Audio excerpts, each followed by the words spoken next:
हैं, लेकिन साथ ही हमारे साथ में जो राजनीतिक विश्लेषक हैं डॉक्टर इंदु शेखर तत्पुरुष हमारे साथ में जुड़े हैं, और साथ ही एक और राजनीतिक विश्लेषक हैं मदन सिंह, वो भी हमारे साथ जुड़े हैं। जो तमाम परिणाम आना शुरू हुए हैं, तमाम जो रुझान है वो भी अंतिम दौर में है, तो इन सब जो राजनीतिक परिदृश्य है, चुनाव है, परिणाम है, इन पर चर्चा में हमारे दो नए मेहमान भी हमारे सफर में साथ रहेंगे।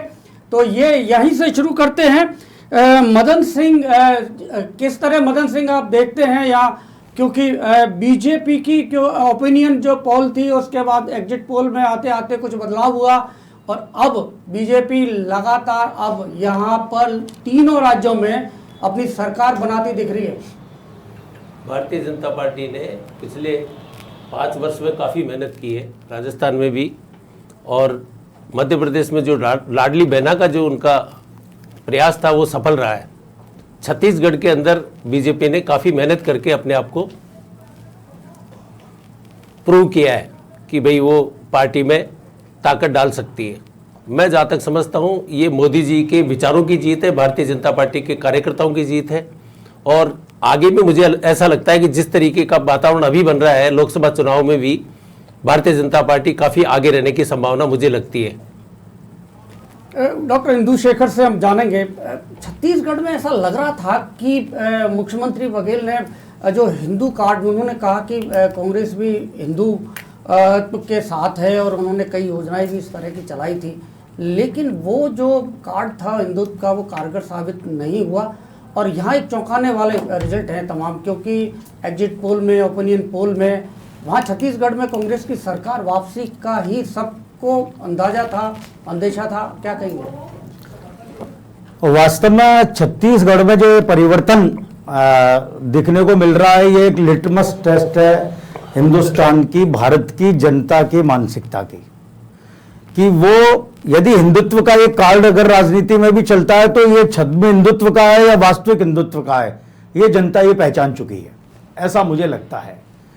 आपने देखा होगा कि राहुल जी की बहुत सी तस्वीरें भी, जिन्होंने पूरी तरह से, जिस पार्टी ने सनातन के प्रति जैसे विचार रखे, और फिर वैसे फोटो भी आए कि रुद्राक्ष पहन के, और तो एक तो ये जनता ये पहचानने लगी है कि ये वास्तव में ओढ़ा हुआ हिंदुत्व है या वास्तव में ये धर्मप्राण जनता है। आपने ये देखा होगा कि बीच में बहुत सी ऐसी समाचार आए, इंडिया अलायंस बनने के बाद अभी मैं एक वक्तव्य सुन रहा था कि सनातन का जो इन्होंने अपमान किया उसका श्राप इनको ले डूबा।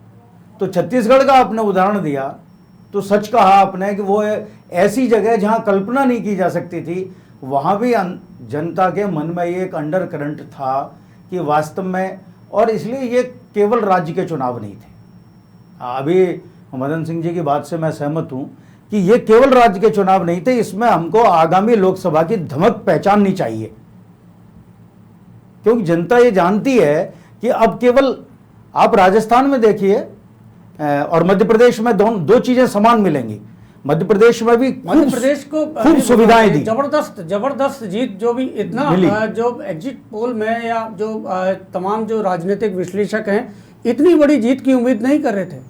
ठीक है बालकृष्ण जी, आप बिल्कुल, मैं वही बात कह रहा हूं, आपकी बात से मैं सहमत हूं, लेकिन मूल मुद्दा यह है कि सुविधाएं लुटाने में या सुविधाएं जुटाने में, कहिए, लुटाने में तो प्रजातांत्रिक शब्द नहीं है, राजस्थान में भी कोई कसर नहीं छोड़ी, लेकिन सुविधा के साथ सुरक्षा भी एक पैरेलल मुद्दा है। राष्ट्रीय सुरक्षा हो चाहे आम जन की सुरक्षा हो, मध्य प्रदेश में दोनों चीजें एक साथ मिली, जिसको आप डबल इंजन की सरकार कहें या एक तरफ मोदी के आश्वासन पर भरोसा, राष्ट्रीय और जनता की सुरक्षा और सुविधाएं देने में आम जनता को शिवराज सिंह का योगदान। राजस्थान में क्या हुआ कि आपने सुविधाएं तो खूब दी, इस योजना के तहत, उस योजना के तहत, चाहे पेंशन ये, लेकिन सुरक्षा के मुद्दे पर, चाहे वो राज्य की सुरक्षा है, चाहे वो राष्ट्रीय स्तर पर जो सुरक्षाएं हैं, उन सब मुद्दे पर ये अंतर्विरोध सामने था। तो सुविधा को ठुकरा कर लोगों ने सुरक्षा को चुना। मदन जी, क्या ये 7 गारंटी कारगर नहीं रही मुख्यमंत्री अशोक गहलोत की? क्या लेट हो गए ये गारंटी देने में? देखिए, गहलोत जी के व्यक्तित्व के बारे में अगर बात करें तो कोई कमी नज़र नहीं आती, जहाँ तक मैं समझता हूँ। गहलोत जी ने जो योजनाएं चलाई उसके अंदर भी कोई कमियां निकालने की संभावना मुझे नज़र नहीं आती। मैं जहाँ तक समझता हूँ पेपर लीक हुए या इस तरह के जो मुद्दे थे जिससे कि सीधे तौर पे नागरिक प्रभावित हुए, उनके बच्चे प्रभावित हुए, सरकार नियंत्रण नहीं कर पाई, बार बार काफ़ी प्रयास करने के बावजूद भी लीक होते रहे, उसका बहुत बड़ा नुकसान कांग्रेस को उठाना पड़ा है। जहाँ तक भारतीय जनता पार्टी का मैं समझता हूँ, भारतीय जनता पार्टी ने इन मुद्दों को बहुत अच्छे तरीके से उठाया और केंद्रीय नेतृत्व ने भी इस बारे में जनता को आगाह किया। चुनाव में भी ये मुद्दा छाया, जिससे कि कांग्रेस को हार का सामना देखना पड़ा और भारतीय जनता पार्टी को जीत का दरवाजा खोलना पड़ा। जहाँ तक मैं समझता हूँ आगे भी भारतीय जनता पार्टी यदि अपनी नीतियों में अनुकूलता रखेगी तो ये लंबी सरकार चलने की संभावना रहेगी, जिसमें राजस्थान को भी शामिल कर लीजिए, मध्य प्रदेश को भी कर लीजिए, छत्तीसगढ़ को भी कर लीजिए और केंद्रीय सरकार को भी शामिल कर लीजिए आप। तो आपको लगता है कि जो उपलब्धियों पर नाकामी हावी रही, जो इस तरह जो इनकी चिरंजीवी योजना थी, यहाँ पर अन्नपूर्णा योजना, इस तरह की मोबाइल इन्होंने बांटे महिलाओं को, तो ये योजनाओं पर ये इनकी कानून व्यवस्था या दूसरी जो नाकामियां हैं वो ज़्यादा हावी रही? मैं जहाँ तक समझता हूँ मोबाइल जो है आज हर आदमी के पास उपलब्ध है। सरकार की ये मोबाइल बांटी की योजना बिल्कुल गलत थी, उसकी आवश्यकता नहीं थी। चिरंजीवी योजना को मैं अनुकूल मानता हूँ।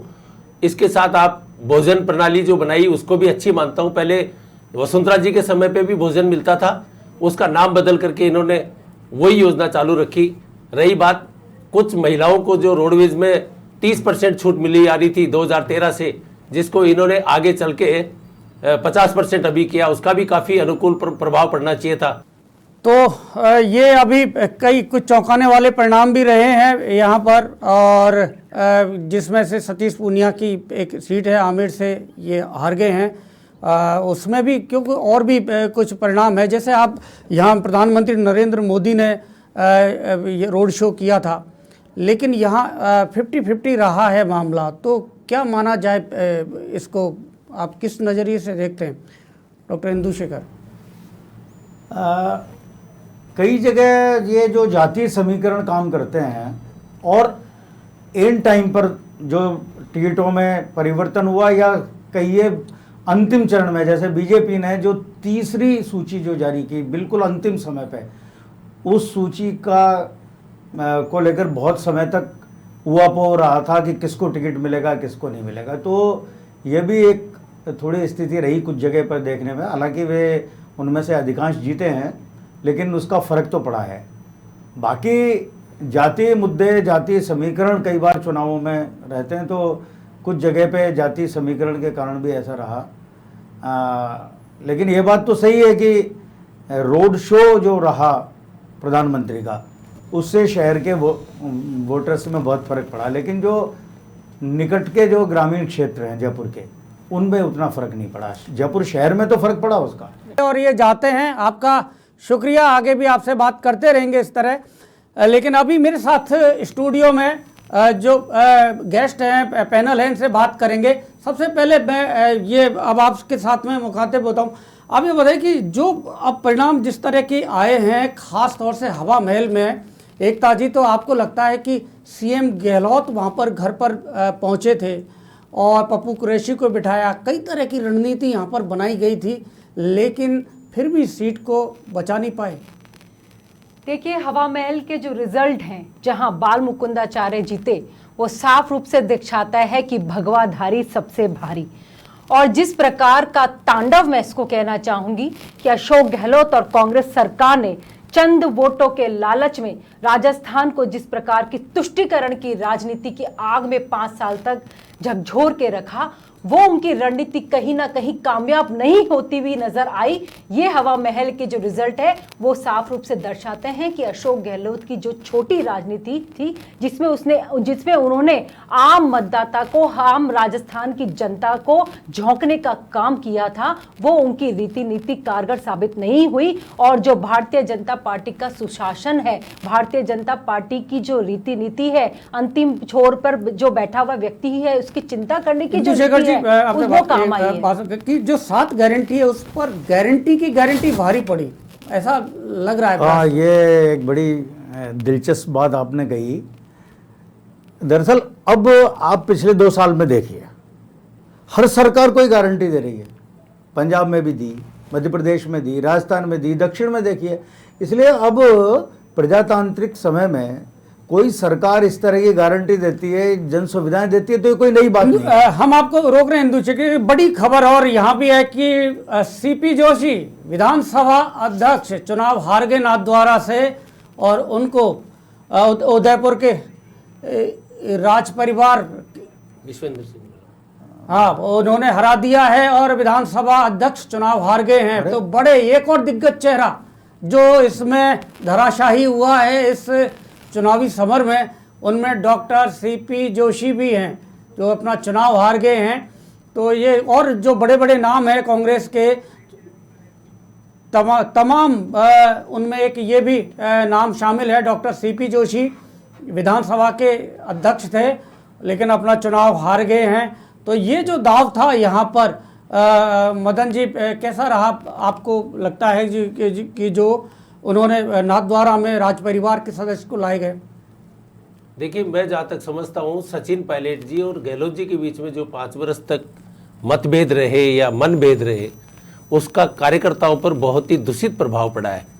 किसी भी दल में अगर मुखियाओं के अंदर आपस में वैमनस्य रहता है या पब्लिक के अंदर एक मैसेज जाता है कि इनके आपस में नहीं बनती है, तो कार्यकर्ताओं का जोश डिवाइड हो जाता है। प्रक्रियाओं के बाद में अब आप का स्वागत है स्टूडियो में फिर से, और हमारे साथ कांग्रेस और बीजेपी के प्रवक्ता मौजूद हैं, साथ ही चुनाव विश्लेषक डॉक्टर इंदु शेखर तत्पुरुष भी हमारे साथ जुड़े हैं। चर्चा हम जारी करते हैं। सबसे पहले डॉक्टर इंदु शेखर से बात करेंगे। इंदु शेखर जी, अब लगता है कि क्योंकि स्पष्ट है स्थिति मध्य प्रदेश, राजस्थान, छत्तीसगढ़ दोनों में, तो यहाँ पर क्या मोदी मैजिक चला है सीधा सीधा, या और भी कोई ऐसा मुद्दा है जिसने इन चुनावों में प्रभाव डाला है? चुनावों में प्रभाव डालने वाले बहुत से मुद्दे होते हैं, लेकिन ये बात बहुत स्पष्ट है कि सबसे पहला मोदी मैजिक ही चला है। क्योंकि दोनों राज्यों में तो मुख्यमंत्री का चेहरा भी सामने नहीं था और ये बार बार कहा जा रहा था कि चुनाव मोदी वर्सेज अन्य है। तो स्वाभाविक बात है कि ये मोदी मैजिक ही चला है और जो कुछ भी उपलब्धि है उसमें सबसे बड़ा कारण, और मोदी मैजिक केवल मोदी के नाम की वजह से नहीं है। आप देखिए, आम आदमी में जो राम जन्मभूमि को लेके और अब राम मंदिर बनने को जो उत्साह है, या कश्मीर में 370 धारा जब खत्म हुई थी तो जो एक उत्साह बना, तो जो राष्ट्रीय सुरक्षा के मुद्दे हैं या राष्ट्रीय भावना के मुद्दे हैं, इनको लेकर जो मोदी पर एक भरोसा, मोदी सरकार पर भरोसा आम जनता का हुआ है, वो इसमें सबसे बड़ा कारण है।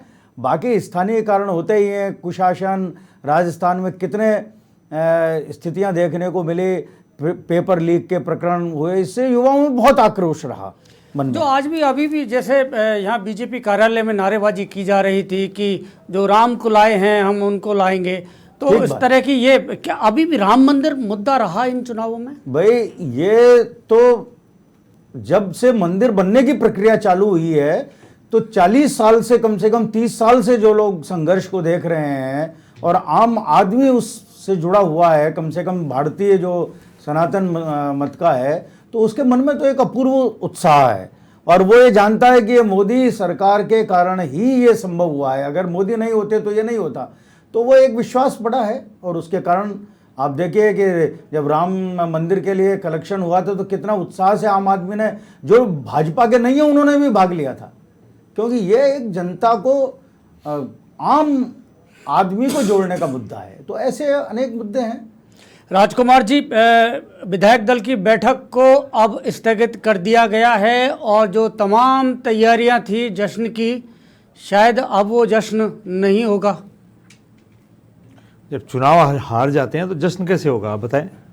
चुनाव अगर हम हार गए, भारतीय जनता पार्टी अगर चुनाव जीत रही है तो निश्चित तौर पर जश्न तो भारतीय जनता पार्टी मनाएगी। लेकिन हमको इस बात की संतुष्टि है कि हमने राजस्थान की बेहतर सेवा की है।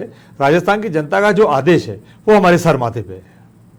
ये निराशा जाहिर सी बात है कि अब विधायक दल की बैठक भी स्थगित कर दी गई है और पार्टी के अंदर, क्योंकि आगे भी लोकसभा के चुनाव हैं, हार जीत चलती रहती है राजनीति में, चुनावों में। लेकिन अब जिस तरह की जो खबरें आ रही हैं वो संकेत सही नहीं है, अच्छे नहीं हैं। जब चुनाव कांग्रेस पार्टी हार गई है तो संकेत कैसे अच्छे होंगे? राजस्थान की जनता की हमने बेहतर सेवा की, हम 2023 में रिपीट होकर और सेवा करना चाहते थे।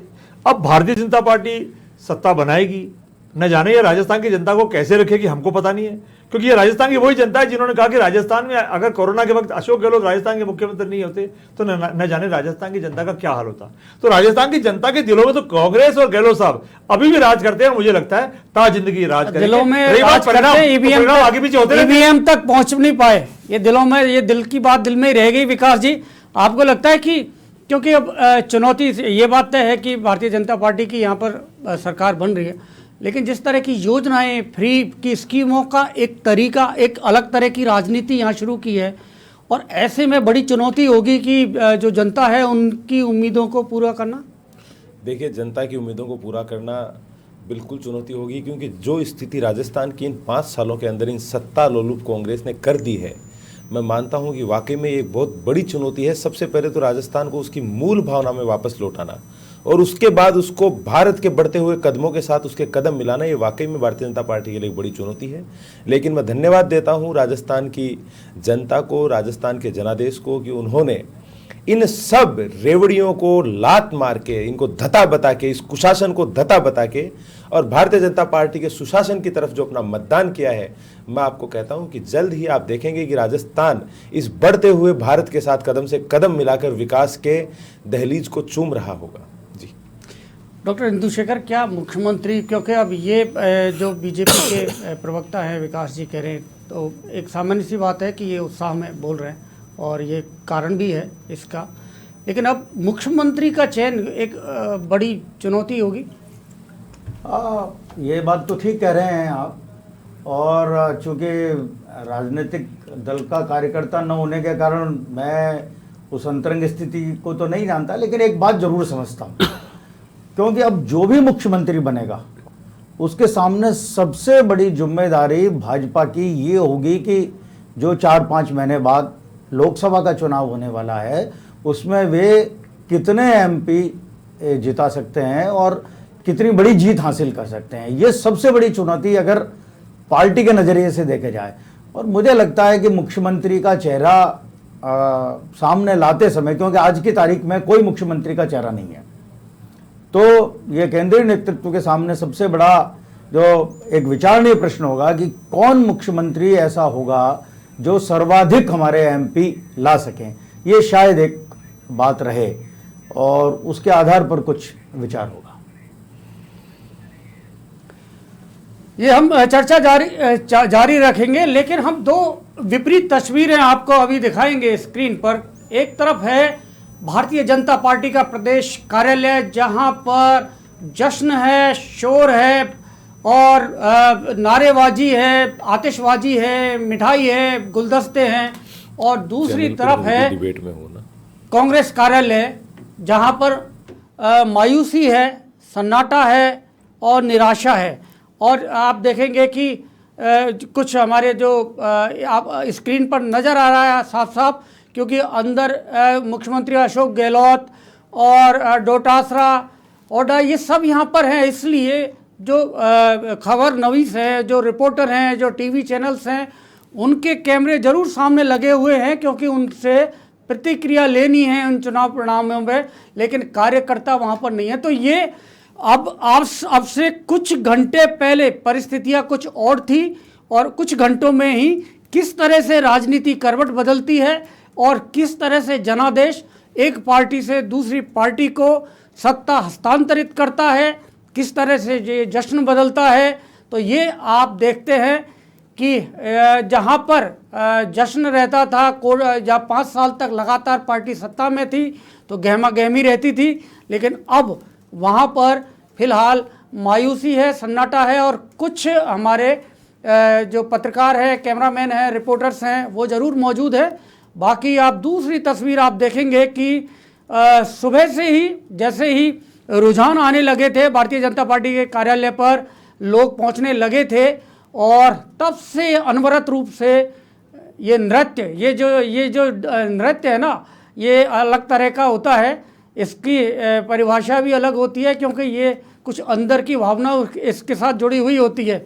और इसका आप ये देखेंगे लगातार ये पिछले 4-6 घंटे से जारी है। इस तरह से यहाँ तमाम जो जीते हुए आप प्रत्याशी हैं वो वहाँ धीरे धीरे से भारतीय जनता पार्टी के कार्यालय पर पहुँच रहे हैं और बाकी के जो पदाधिकारी हैं, थोड़ी देर पहले सीपी जोशी जो प्रदेश अध्यक्ष हैं वो पहुँचे हैं और उनके साथ साथ में और भी दूसरे जो यहाँ पर कार्यकर्ता पदाधिकारी तमाम लोग जयपुर के जो जीते हुए प्रत्याशी हैं वो यहाँ पर पहुँच रहे हैं।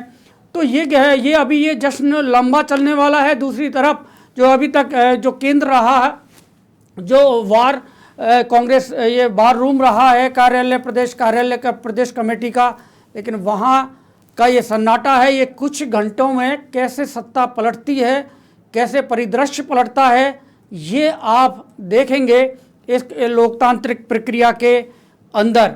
तो ये जश्न अभी कुछ दिन और लगातार चलेगा जब तक कि यहाँ सरकार बनती है, मंत्री अपना मंत्रिमंडल बनता है, मंत्री अपना कार्यभार संभालते हैं। तो ये अब 5 साल तक यहाँ पर ये केंद्र बिंदु भी रहने वाला है सत्ता और संगठन का, भारतीय जनता पार्टी का ये प्रदेश कार्यालय। तो ये यहाँ पर जश्न फिलहाल जारी है। तो ये जश्न भी अभी जारी रहेगा। इंतजार है यहाँ कुछ और बड़े नेताओं का। पूर्व मुख्यमंत्री वसुंधरा राजे यहाँ पर अभी तक नहीं पहुँची हैं। ये भी अलग अलग, तो मैं अभी हम चर्चा हमारी ये जारी है। एक बार इंदु शेखर जी से हम और चर्चा करते हैं कि यहाँ पर जिस तरह से परिस्थितियाँ थी, एक और बात इन चुनावों में खास तौर से पूरे देश में कि हिंदुत्व एक मुद्दा हमेशा भारतीय जनता पार्टी का रहा है, लेकिन हिंदुत्व के साथ एक सनातन शब्द को चुनावों में भी जोड़ दिया गया है। तो सनातन का प्रभाव कुछ ज़्यादा रहा। जो आवाज़ उठी थी तमिलनाडु से, लेकिन उसका ये उत्तरी जो भारत के राज्य हिंदी भाषी राज्य हैं उनमें भी काफ़ी असर नज़र आया है। इंदु शेखर जी ठीक कह रहे हैं आप, क्योंकि जैसे ही वहाँ पर इंडिया अलायंस के एक घटक ने सनातन को कुचलने की या जैसे कीड़े मकोड़ों की तरह मसलने की बात की, तो उस समय देश भर में उसके विरोध में प्रक्रिया उठी। यहाँ तक कि कांग्रेस के जो कई बड़े जिम्मेदार लोग थे उन्होंने भी इसके लिए कहा कि ये तो बहुत गलत कहा। लेकिन आश्चर्य की बात यह है कि किसी भी जिम्मेदार, एनडीए अलायंस के किसी भी जिम्मेदार व्यक्ति ने इसका खंडन नहीं किया और अधिकृत रूप से निंदा नहीं की या ये नहीं कहा कि ये गलत कहा गया या भविष्य में हम ऐसी गलती नहीं दोहराएंगे। तो आम आदमी इन बातों को बहुत गहराई से लेता है। भारत की जनता धर्मप्राण जनता है, ये मैं आज भी कहता हूँ, हम सब कहते हैं सामान्यतः।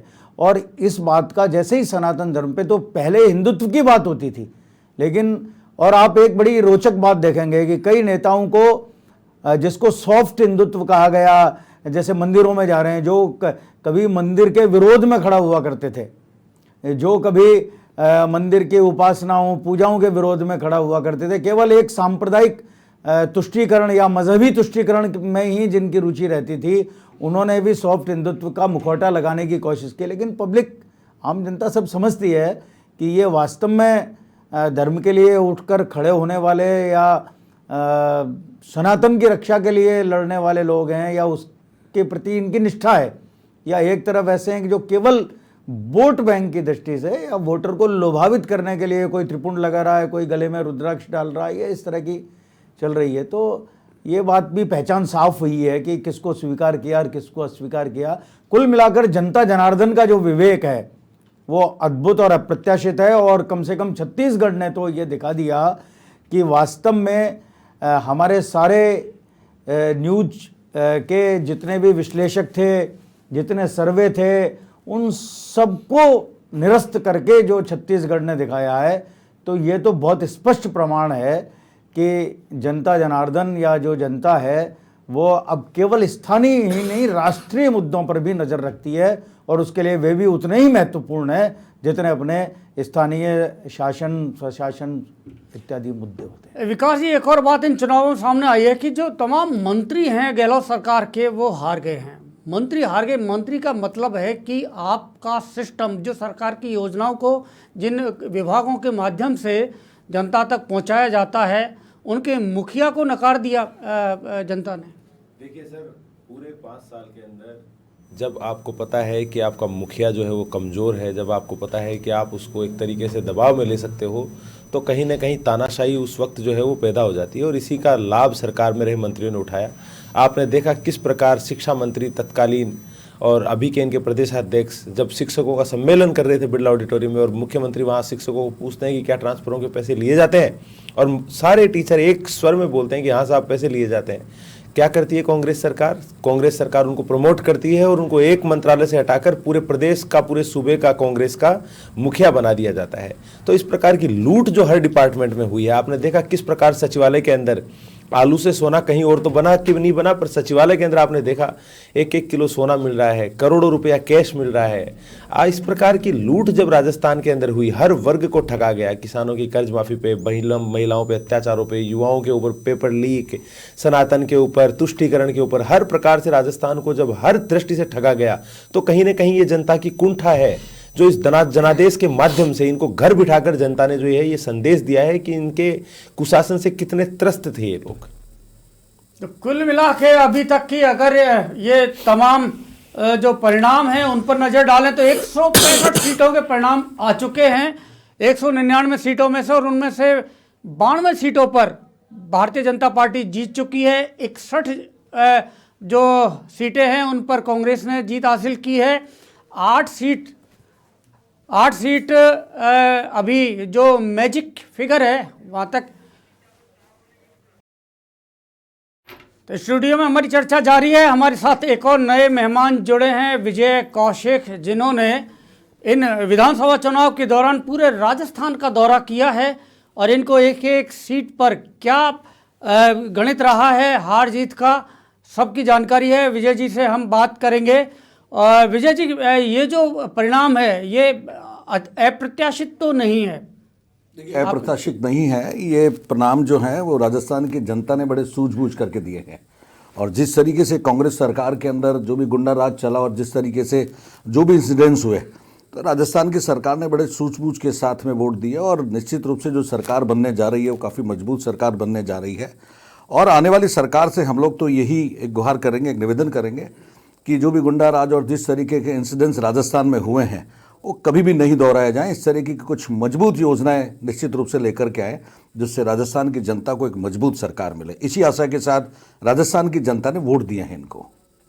एक आप भी कई सारी इस तरह की मुहिम में शामिल रहे हैं, जो गौ हत्या है उसके खिलाफ आपने काम किया है, हिंदुत्व के लिए, मंदिरों के संरक्षण के लिए, और इस तरह की कई चीज़ें हुई हैं। अब ये आपकी जो विचारधारा है उसके अनुसार ही यहाँ पर राज्य में सरकार बनने वाली है, तो अब क्या उम्मीदें रहेंगी आपकी? देखिए, निश्चित रूप से हम लोग यही चाहेंगे कि सनातन का साथ सनातन का विकास रहे, और राजस्थान के जो बेसिक मुद्दे हैं जैसे महिला उत्पीड़न का मुद्दा रहा, पेपर लीक प्रकरण रहा, ऐसे सैकड़ों इंसिडेंट्स रहे, ऐसे नहीं दोहराए जाएं। और जिस तरीके से सनातन के ऊपर निश्चित रूप से प्रहार हुआ यहाँ समय समय पे सरकार में कि यहाँ हमारे 30 त्योहारों के ऊपर बंदिशें लगाई गई और कई सारी चीज़ें ऐसी रही जो कि सनातन के ऊपर निश्चित रूप से देखा गया कि कांग्रेस शासनकाल के अंदर बंदिशें रही। तो निश्चित रूप से हम लोग आशा करते हैं कि हमारी सरकार आ रही है, एक सनातनी सरकार आ रही है, तो निश्चित रूप से हम लोग इस 5 साल के अंदर इस सरकार से बहुत सारी आशा करते हैं कि गौ हत्या बंद हो, अत्याचार जिस तरीके से उदयपुर जैसा जघन्य हत्याकांड हुआ है, ब्राह्मणों के ऊपर निश्चित रूप से कई सारे कुठारघात हुए हैं, ऐसे चीज़ों को निश्चित रूप से आने वाली सरकार रोकेगी। ऐसे हम बिल्कुल निश्चित रूप से प्रयास करेंगे, सरकार के साथ समन्वय मिलकर के हम लोग मिलकर के उनको एक योजना बताएंगे जिस तरीके से हम लोग काम करेंगे। राजकुमार जी, कांग्रेस से नकारती रही कि तुष्टीकरण मुद्दा नहीं है, लेकिन ये तमाम जो परिस्थितियां और परिणाम बता रहे हैं कि तुष्टीकरण कारण तो रहा है इस कांग्रेस की हार का। देखिए, भारतीय जनता पार्टी ने तुष्टीकरण करने का लगातार प्रयास किया, राजस्थान को बांटने का प्रयास किया, पूरे देश को भारतीय जनता पार्टी बांट ही रही है, पूरी दुनिया देख रही है, पूरा देश देख रहा है। और अब भारतीय जनता पार्टी थोड़ी देर बाद पूरी तरह से सत्ता में आ जाएगी। कांग्रेस पार्टी मांग करती है कि राजस्थान में, मैं समझता हूँ अब तो पेट्रोल सस्ता करेंगे ये लोग, ERCP का पानी भी देंगे और हमारे जो किसानों के राष्ट्रीयकृत बैंकों के जो कर्जे थे वो भी हम माफ़ करेंगे।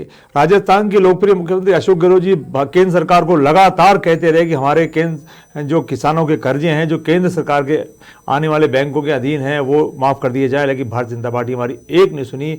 ERCP का राजस्थान के 13 जिलों के किसानों को पानी नहीं दिया, पेट्रोल डीजल में वैट हमारा आगे से कम नहीं किया, हमारा जो टैक्स लगता था वो कम नहीं किया। तो ये तमाम बड़े मुद्दे हैं, हम उम्मीद करते हैं कि भारतीय जनता पार्टी इनको पूरा करेगी, राजस्थान की जनता को लाभ देगी और हमारी जो प्रमुख योजनाएं चल रही है जिससे राजस्थान की जनता को महंगाई से राहत मिल रही है वो भी हम उम्मीद करते हैं कि वो जारी रखेंगे। राजस्थान की जनता हम सब की जनता है, भारतीय जनता पार्टी तुष्टीकरण का काम राजस्थान में नहीं करे तो बेहतर होगा। हम चाहते हैं हमारे राजस्थान में हिंदू, मुस्लिम, सिख, ईसाई, जैन, बौद्ध धर्म सब लोग साथ रहें, सभी भाषाओं के लोग साथ रहें, सब लोग मिलकर राजस्थान में अमन चैन बना दे, राजस्थान आगे बढ़े। कांग्रेस पार्टी का जो 2030 का विजन था वो विजन भी हम चाहते हैं आगे बढ़े।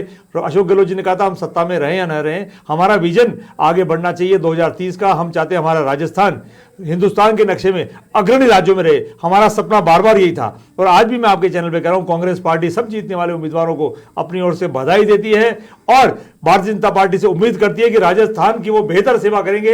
हमसे जो कोई कमियां रह गई थी, जिन कमियों को वो कमियों को तो लेकर के सत्ता में आए नहीं है, वो तो नई नई बातें कर करके वोटों का डिविजनल कर करके तो सत्ता में आए, लेकिन हम कहते हैं हमारी कोई कमी रह गई थी तो उसको वो पूरा करेंगे, राजस्थान की जनता को लाभ देंगे। और हम आपको चैनल पे मैं कहना चाहता हूं राजस्थान के मतदाताओं को, राजस्थान की जनता को कि हम पूर्ण रूप से विपक्ष की भूमिका को अदा करेंगे। भारतीय जनता पार्टी की तरह हम लोग दिल्ली बॉम्बे नहीं शिफ्ट हो जाएंगे। हम पूरे 5 साल राजस्थान की जनता के बीच में जैसे हमने सेवा की थी वैसे ही हमारे 200 के 200 उम्मीदवार, चाहे वो जीते हो और चाहे वो हारे हो, हमारे खड़गे साहब, राहुल जी, प्रियंका जी, रणदावा जी, डोटासरा साहब, पायलट साहब, गहलोत साहब, मंडल अध्यक्ष, ब्लॉक अध्यक्ष, वार्ड अध्यक्ष, जिला अध्यक्ष, सब लोग राजस्थान की जनता की बेहतर सेवा आगे हमेशा करते रहेंगे। और 2024 का जो चुनाव लोकसभा का आ रहा है, निश्चित तौर पे भारतीय जनता पार्टी को हम उसमें पटक नहीं देंगे, इस बात का मेरे को विश्वास है। और इस बीच जो कृष्णा पूनिया थी, ओलंपियन है, वो लगातार पीछे चल रही हैं, ये अपडेट है। और इसके साथ ही सिद्धि कुमारी अब आगे चल रही हैं बीकानेर से। लेकिन इस बीच में जो तमाम चुनाव परिणाम अभी आए हैं उनको ग्राफिक्स के नज़रिए से देख लेते हैं, ग्राफिक्स के नज़रिए से समझते हैं इन आंकड़ों को कि किस तरह से ये परिणाम रहे हैं। जी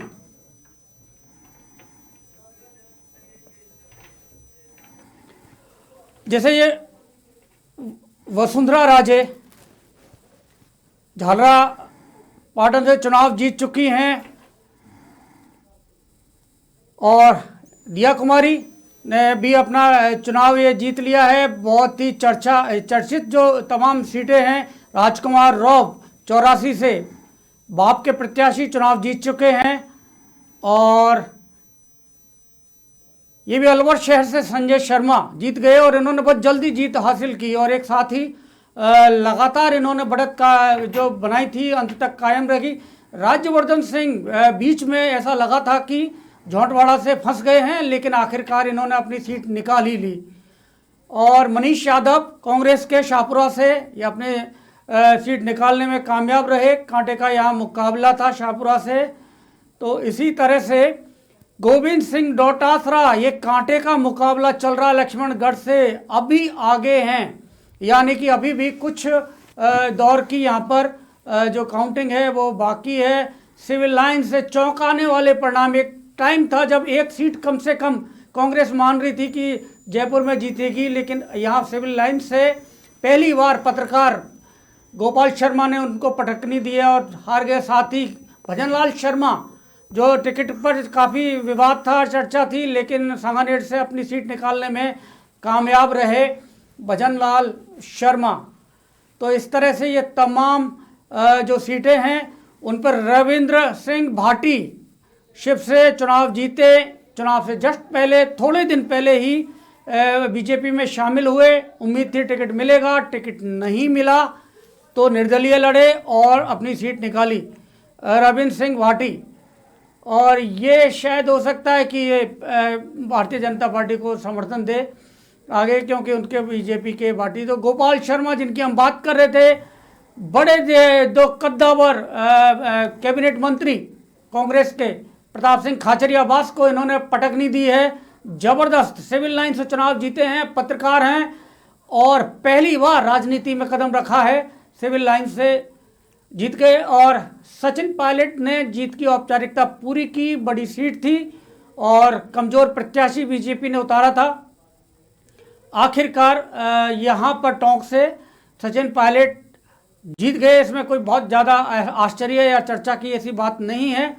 यूनुस खान जीत गए हैं डिडवाना से, ये चर्चा का विषय है। बागी थे, भारतीय जनता पार्टी के टिकट नहीं दिया, एकमात्र मुस्लिम चेहरा जो पिछली बार टोंक से पायलट के खिलाफ मैदान में उतरे थे, लेकिन यहाँ उन्होंने डिडवाना से इस बार ताल ठोकी और कामयाब रहे। तो बाल मुकुंदाचार्य ने या आखिरकार अंत में एक बार तो ये भी खबर आई थी कि हार गए हैं चुनाव, आर तिवारी चुनाव जीत गए हैं, लेकिन बाल मुकुंदाचार्य ने आखिर अपनी सीट निकाली और ये जो संत हैं, महंत हैं, लेकिन कामयाब रहे यहाँ से जीतने में। तो ये तमाम बड़ी बड़ी जो सीटें हैं, जो हॉट सीटें हैं, तो डोटासरा लगातार पीछे चल रहे थे, लेकिन आखिरकार सीट निकालने में लक्ष्मणगढ़ से कामयाब रहे और पीसीसी चीफ गोविंद सिंह डोटासरा भी चुनाव जीत गए हैं। उनकी नैया पार लग गई आखिर, और जिस तरह से लगातार वो पीछे चल रहे थे लेकिन आखिरकार जीत गए। तो ये तमाम बड़ी बड़ी सीटें हैं जिनके जो सूरत हाल जो है वर्तमान में, जो हार जीत है, वो सामने हमने आपके रखी।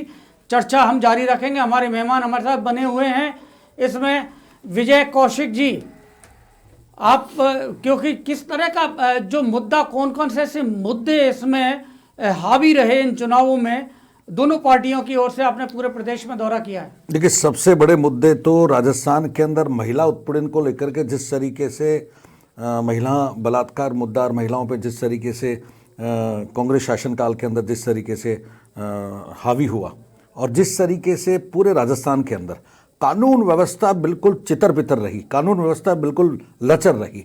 दूसरा सबसे अहम चीज़ कि जितने भी हमारे युवा साथी हैं, बेरोजगार साथी हैं, पेपर लीक प्रकरण हुआ, इसके अलावा कई सारे मुद्दे जो भ्रष्टाचार है, इस तरीके के लोग बागों को आम सुविधाएं नहीं मिल पा रही है जो सरकार कह रही है।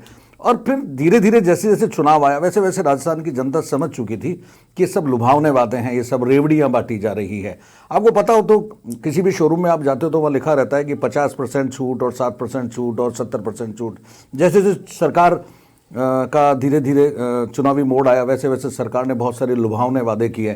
तो राजस्थान की जनता समझ चुकी थी कि इन सबसे हमें नुकसान होने वाला है, और अगर ये सरकार दोबारा आ गई तो निश्चित रूप से आज राजस्थान की जनता के ऊपर जो भार है, और जिस तरीके से यहाँ पेमेंट्स नहीं हो रहे हैं लोगों के, जिस तरीके से इन्होंने बगैर किसी चीज़ के टेंडर करा करके बहुत सारी योजनाओं में ऐसे क्रियान्वित कर दी है, जो पैसे की मारामारी पूरे राजस्थान में चल रही है, सरकारी कर्मचारियों को प्रॉपर तनख्वाह नहीं मिल पा रही है। तो राजस्थान की जनता ने धीरे धीरे जब चुनाव आया तो देखा कि ये सरकार अगर दोबारा आ गई तो 5 साल के अंदर तो बंटाधार हो जाना है, और फ्री में जो रेवड़ियाँ बांटी जा रही है वो कहाँ से क्रियान्वित होगी। और केंद्र सरकार के अंदर निश्चित रूप से आने वाले समय के अंदर नरेंद्र मोदी जी के नेतृत्व में सरकार दोबारा बनेगी तो दोबारा एक खींचतान चलेगी। तो जब सरकार और के मध्य जब जनता ने ये चीज़ देखी और जो बेसिक मुद्दे थे उनको जब गहनता से जब राजस्थान की जनता ने चिंतन किया, तो निश्चित रूप से उन्होंने अपना मानस बनाया कि हम उस सरकार के साथ जाएंगे जो सरकार सनातन का साथ देती हो, जो हिंदुत्व के मुद्दे के ऊपर हमेशा उनके साथ खड़ी रहती हो, और जिस सरकार के अंदर हिंदुत्व के ऊपर प्रहार नहीं होता हो, सनातन के ऊपर प्रहार नहीं होता हो, ऐसी सरकार को राजस्थान की जनता ने चुनना चाहा और राजस्थान की जनता ने उस सरकार को चुना। राजकुमार जी, जो प्रधानमंत्री नरेंद्र मोदी जिस महिला वर्ग को वो साइलेंट वोटर मानते हैं अपना, मुख्यमंत्री अशोक गहलोत ने फ्री मोबाइल, 500 रुपये में सिलेंडर या इस तरह की जो योजनाएं हैं उनसे सेंध लगाने की तो कोशिश की उस साइलेंट वोटर में, लेकिन लगा नहीं पाए, ऐसा लगता है चुनाव परिणामों को देखिए। हमने जितनी भी योजनाएं राजस्थान की जनता को दी है, चाहे महिलाओं को दी है, हमने वोट लेने के लिए नहीं दी है। हमारे मुख्यमंत्री अशोक गहलोत जी का राजनीति जब वो आए थे, उनका एक ही ध्येय था, मैं राजस्थान की हिंदुस्तान में पॉलिटिक्स करूंगा तो मैं सेवा करूंगा।